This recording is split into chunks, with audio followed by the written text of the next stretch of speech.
বিশ্বাস করি বিএনপি একটা ভূমিধ্বস বিজয় পেতে যাচ্ছে নানা কারণে। এটা এর মধ্যে খুব গুরুত্বপূর্ণ হচ্ছে বিএনপি যেসব কর্মসূচি মানুষের সামনে আনছে, জনগণের জন্য সে কি করতে চায় সেটা একটা বড় কারণ হয়ে দাঁড়াবে। যেমন এই মুহূর্তে বিএনপি নির্বাচনী প্রতিশ্রুতির মধ্যে সবচেয়ে বেশি শোনা যায় এবং সম্ভবত মানুষ সবচেয়ে বেশি কানেক্টেড হয়েছে ফ্যামিলি কার্ডের সাথে। এই কার্ডটা মানুষের জীবন তো বটে, দেশের অর্থনীতি পাল্টে দিতে পারে, আমূল অর্থনীতি পারে। বিএনপি তার ব্যাখ্যায় অর্থনীতির ব্যাপারটা খুব বেশি ওভাবে বলছে না, আমি সেটাও একটু বলতে চাই। যারা তারেক রহমান এটা একটা পডকাস্ট বানিয়েছেন, আপনারা এটা একটু দেখে নেবেন। অত্যন্ত সাবলীল উপস্থাপনায় তিনি জানিয়েছেন ফ্যামিলি কার্ড কী, কেন, কাদের জন্য। আমি খুব বেশি কথা বলতে চাই না, তারপরে তার সেই বক্তব্য এবং এতদিন পর্যন্ত বিএনপি যা বলেছে তার কাছ থেকে দু একটা কথা একটু জানাতে চাই। তিনি কার্ডটা দেখিয়ে বলছেন যে এই কার্ডটা তারা ধাপে ধাপে মানুষের কাছে পৌঁছে দিতে থাকবেন, গ্রামীণ এবং অনগ্রসর জায়গাগুলো থেকে দরিদ্র মানুষের কাছে, একটু নিচুতে যারা আছেন আর্থসামাজিক অবস্থানে, আর্থিক অবস্থানে, তাদেরকে দিতে শুরু করবেন। ধাপে ধাপে তারা প্রতিটা মানুষের কাছে পৌঁছে যেতে চান। এটা একটা ডিজিটাল কার্ড, এর মধ্যে রেকর্ড থাকবে, এটা রিড করা যাবে শেষ পর্যন্ত প্রত্যেককে। তিনি উদাহরণ দিচ্ছেন একজন দরিদ্র মানুষ যেভাবে পাবেন, একজন ইউএনও বা সরকারি কর্মকর্তার পরিবারও সেটা পাবে, সেটা তিনি বলছেন। তবে তিনি এক্সপেক্ট করেন, যেটা আমিও মনে করি, সবাইকে দেয়ার কনসেপ্ট এটা একটা জটিলতাও সমাধান করতে পারে। যেমন আমরা যখন কাউকে ভালনারেবল কাউকে দিতে চাই, সেটা খুঁজে বের করা কঠিন এবং এর মধ্যে প্রচুর দুর্নীতি হয়।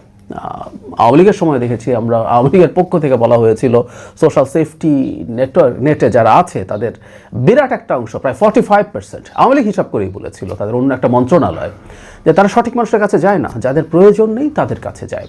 তো সেই যদি হয় প্রেক্ষাপট, যদি সবাইকে দিয়ে দেওয়া যায়, তাহলে আসলে দুর্নীতিটা হচ্ছে না। এবং তিনি রাইটলি বলছেন যে যার প্রয়োজন নেই সেটা নিশ্চয়ই মানুষ নেবেন না। যেমন আমার পরিবার নেবেন না, আমি জানি এরকম আরও অনেক পরিবার আছে এই কার্ডটা নেবেন না। ফলে অ্যাপারেন্টলি যতগুলো কার্ড দরকার তার চেয়ে কম হবে। এবং সেটা যদি হয়, তিনি এটাও বলছেন সেইটা তিনি অন্য পরিবারের মাধ্যমে ওই বাজেটটা বন্টন করে দিতে পারেন।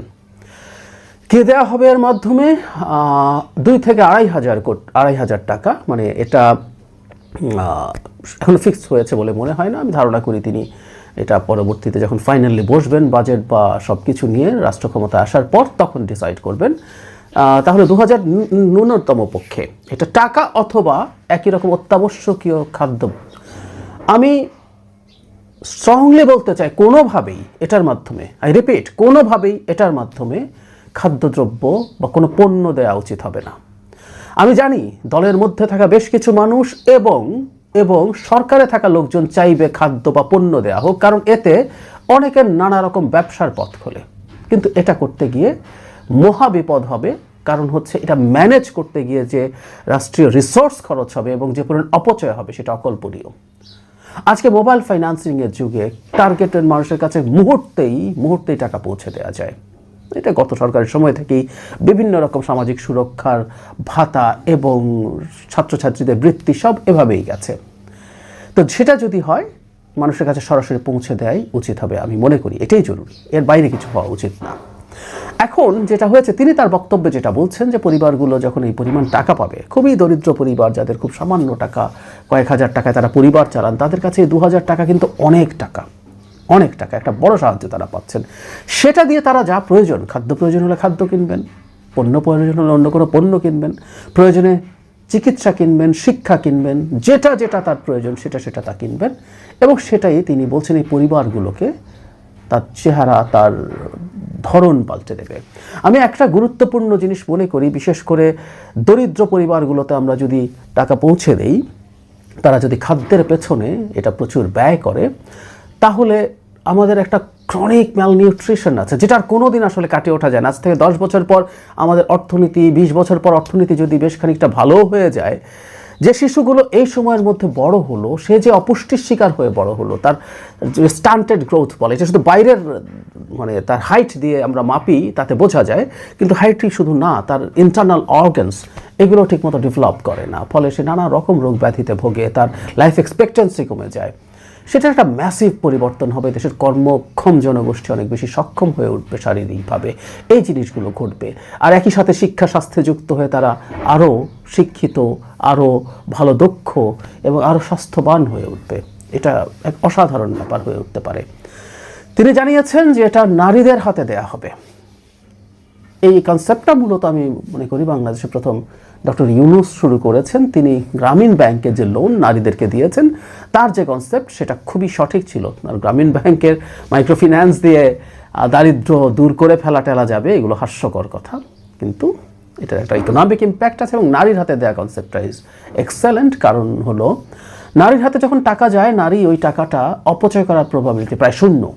পুরুষদের হাতে, বিশেষ করে যে শ্রেণীটার কথা আমরা বলছি, তাদের অনেকেরই নানা রকম বদভ্যাস থাকেন। তারা অনেকেই স্মোকার, তাদের কেউ নেশা করেন, কেউ জুয়া খেলেন, বা অন্য কোনো বন্ধুদের সাথে আড্ডা মেরে টাকা উড়িয়ে দিতে পারেন, সেই প্রবণতা থাকে। কিন্তু এই দরিদ্র পরিবারের পুরুষদের মধ্যেই অনেকের মধ্যে থাকে, কিন্তু নারীদের সেটা থাকে না। তিনি তার সন্তান, তার সংসারকে আঁকড়ে ধরে রেখেই জীবনযাপন করেন। সুতরাং এই টাকাটা নষ্ট হবে না, এটা ধারণা করা যায়। একটা কথা একটু বলে রাখা ভালো, এটা বাজেট কিভাবে আসবে তার বক্তব্য এটা থাকলে ভালো হতো, কিন্তু আমি একটা ধারণা করি। আর আমি যেটা বলছি সবচেয়ে গুরুত্বপূর্ণ, কীভাবে এটা অর্থনীতিকে পুরো পাল্টে দিতে পারে সেই কথাটাও আমি একটু বলতে চাই। বিএনপিরও উচিত হবে এটা সামনে আনা।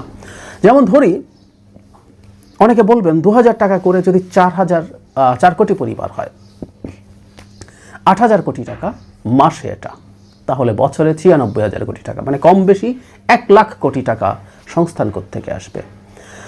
আমি প্রাথমিকভাবে মনে করি এই মুহূর্তে এক্সিস্টিং যত সোশ্যাল সেফটি নেট কার্ড আছে এগুলো, এটা যদি চালু করা, যে পরিবার এটা পাবে সেই পরিবার ওটা বন্ধ করে দেয়া যাবে।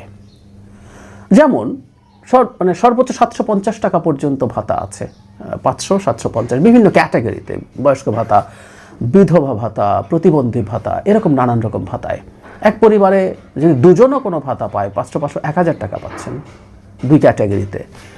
2000 টাকা যদি তারা পান তাহলে তাদের আসলে এগুলো লাগে না। সুতরাং অলরেডি বাজেটে সোশ্যাল সেফটি নেটের যে বাজেট আছে সেই বাজেটটা আসলে না থাকলেও চলে, সেটা তুলে দিলে সেই বাজেটটা এর মধ্যে ঢুকিয়ে দেওয়া যায়, সাথে যোগ হবে। সুতরাং অর্থের সংস্থান খুব কঠিন না। আর ওই যে বলা হয়েছে, এটা একসাথে করে ফেলা হচ্ছে না, ধাপে ধাপে করা হবে।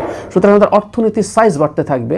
একটা গণতান্ত্রিক সরকার আসলে বিনিয়োগ বাড়বে, অর্থনীতিতে বেটার ইম্প্যাক্ট তৈরি হবে, এবং সেটার কারণে সরকারের রাজস্ব আয়ও বাড়বে। এবং সরকারকে অবশ্যই এটা বলে রাখা ভালো, নির্বাচনের আগে হয়তো সরকার ওভাবে বলে না, তার রাজস্ব আয় করার ব্যাপারে খুবই কঠোর হয়ে ট্যাক্স নেট বাড়াতে হবে, এবং সেটা কিভাবে উসুল করা যায়, আদায় করা যায়, সেগুলো করতে হবে। ফলে সরকারের উপার্জন অনেক বেড়ে যেতে পারে। আমাদের খুবই নিচু ট্যাক্স জিডিপি রেশিও 9 বা তারও নিচে, এটা 12, 13, 15 পর্যন্ত নিয়ে যাওয়া যাবে 5 বছরে, কেউ যদি সিনসিয়ার হয়, তাতে অনেক টাকা আসবে সেগুলো। সুতরাং এই অর্থের সংস্থান করা যাবে। এখন মজা হচ্ছে, কেউ এটাকে মানুষকে অলস করে ফেলবে, ভিক্ষা ইত্যাদি ইত্যাদি বলছে জামাতপন্থী লোকজন। আমার সাথেও এই একই ধরনের বক্তব্য আমি শুনেছি বসে। এটা খুব হাস্যকর কথা। সমাজে ভালনারেবল মানুষকে টাকা দিলে সেই মানুষের জীবন পাল্টে যায়, সে অলস হয়ে যায় না, এটাই দেখা গেছে। কেউ বলছেন অলস হয়ে যায় না, মোটে অলস হয়ে যায় না। এই পরীক্ষা, আমি একটা কলাম লিখেছিলাম, সবার জন্য ফ্রি মানির স্বপ্ন, মানে এই কলামটা আমি কমেন্টে দিয়ে দেব। প্রথম আলোতে লিখেছিলাম, সেটা কিভাবে অর্থনৈতিক ইম্প্যাক্ট ফেলে সেটা আমি দেখানোর চেষ্টা করেছি। আপনারা বিস্তারিত পড়বেন। তবে আমি সামান্য এইটুকু বলে রাখি, দরিদ্র মানুষের হাতে বিশেষ করে যখন টাকা যায়, সে টাকাটা তার হাতে থাকে না, মুহূর্তে বাজারে চলে যায়। ওর অবস্থা এতই খারাপ থাকে, এই 2000 টাকা, 2500 টাকাও সেই মানুষটা মুহূর্তে নিয়ে বাজারে চলে যাবেন। খাদ্য হলে খাদ্য কিনবেন, চিকিৎসার ওষুধ হলে ওষুধ কিনবেন, অন্য কোনো পণ্য হলে অন্য কোনো পণ্য কিনবেন, বা একটু সামর্থ্যবান যদি হয় তিনি তার সন্তানের জন্য তার শখের কোনো খাবার, কিছু চকলেট, চিপস, এগুলো কিনবেন। বাজারে যখন টাকাটা চলে যায়, এটার একটা বড় মাল্টিপ্লায়ার এফেক্ট আছে, 5 গুণ পর্যন্ত ইম্প্যাক্ট, মানে 2000 টাকা 10,000 টাকার ইম্প্যাক্ট ফেলতে পারে বিভিন্ন হাতে ঘুরতে ঘুরতে। এই টাকা বাজারে চাহিদা তৈরি করে। মানে আমরা যদি 4000 পরিবারকে 8000 কোটি টাকা প্রতি মাসে বাজারে সরাসরি চলে যায়, এটার মানে 30-40 হাজার কোটি টাকার ইম্প্যাক্ট পড়বে বাজারে। এটা হিউজ, ওটা চাহিদা তৈরি করছে। আমি একটু খানিকটা, মানে অত্যাবশ্যকীয় পণ্য তো বটে, খানিকটা বিলাসী পণ্য, বাচ্চার জন্য চিপস কিনতে গেছেন কেউ, চিপসের ডিমান্ড তৈরি হচ্ছে, সেটা ফ্যাক্টরি তৈরি হবে, মানে ওই ফ্যাক্টরি, যে ফ্যাক্টরি চিপস বানায়, সে নতুন করে ফ্যাক্টরি মানে তার এটাকে বড় করবে, সে সেটাকে বাড়ানোর চেষ্টা করবে, নতুন এমপ্লয়ি নেবে, ওইটাকে কর্মসংস্থান তৈরি করবে। আবার ওখানে যারা চাকরি করবে তাদের বাইং ক্যাপাসিটি বাড়বে, তারা আবার বাজারে যখন খরচ করতে যাবে সেটা আরও ডিমান্ড তৈরি করবে। সো এটার ইকোনমিক ইম্প্যাক্ট ইজ হিউজ। সরকার যদি, আগামী সরকার, বিএনপি সরকার যদি এই টাকাটা আসলে এভাবে মানুষের কাছে পৌঁছে দিতে পারে, অর্থনীতির খোলনলচে পাল্টে যাবে। সুতরাং এটাকে অলস টাকা, মানুষকে অলস করে ফেলা হবে। মানুষের মানে প্রচুর দেশে এম্পেরিক্যাল এভিডেন্স আছে মানুষকে এভাবে টাকা দিয়ে কোনোদিনও মানুষ অলস হয়নি, কোনোদিন হয়নি। এটা ফালতু প্রচারণা, ফালতু প্রোপাগান্ডা। ওয়েস্টের অতি ধনী দেশগুলোতে, ধনী দেশগুলোতে অতি টাকা দেয়া মানুষগুলো, অতি টাকা পাওয়া মানুষগুলোর মধ্যে অলস হওয়ার একটা প্রবণতা থাকে, যেটা দিয়ে তার জীবনই চলে যায় যে টাকা পায়। এটা দিয়ে হবে না। এটা বরং সামান্য একটু মানুষকে সাপোর্ট দেওয়া, এটা তার জীবনটাকে একটু সহজ করে তোলে, একটু দুশ্চিন্তামুক্ত করে তোলে, এটা বরং তাকে আরও বেশি কর্মক্ষম করে তোলে। সুতরাং দেশের অর্থনীতিও আমূল পাল্টে যাবে এবং এই অর্থনৈতিক কর্মকাণ্ডে প্রচুর কর্মসংস্থান তৈরি হবে, যে কর্মসংস্থান একটা বড় সংকট। বিএনপি নিজে প্রচুর কর্মসংস্থান তৈরি করতে চায়। সুতরাং এই ফ্যামিলি কার্ড কনসেপ্টটা অসাধারণ। এটা টাকা দিয়ে দিতে হবে, মোটেও কোনোভাবে এটা পণ্য হতে পারবে না। আমি মনে করি এটা দেশের অর্থনীতি পাল্টে দিতে পারে, মানুষের জীবন পাল্টে দিতে পারে এবং বিএনপির নির্বাচনী ফলাফলের চমক দেখাতে পারে। আমি বিশ্বাস করি, আমি ধারণা করি গ্রামে গ্রামে এটা নিয়ে চাঞ্চল্য তৈরি হয়েছে, প্রান্তিক মানুষদের মধ্যে ভীষণ চাঞ্চল্য তৈরি হয়েছে এবং বিএনপির ক্যান্ডিডেটরাও নিশ্চয়ই তার নিজস্ব প্রতিশ্রুতির সাথে এই ফ্যামিলি কার্ডও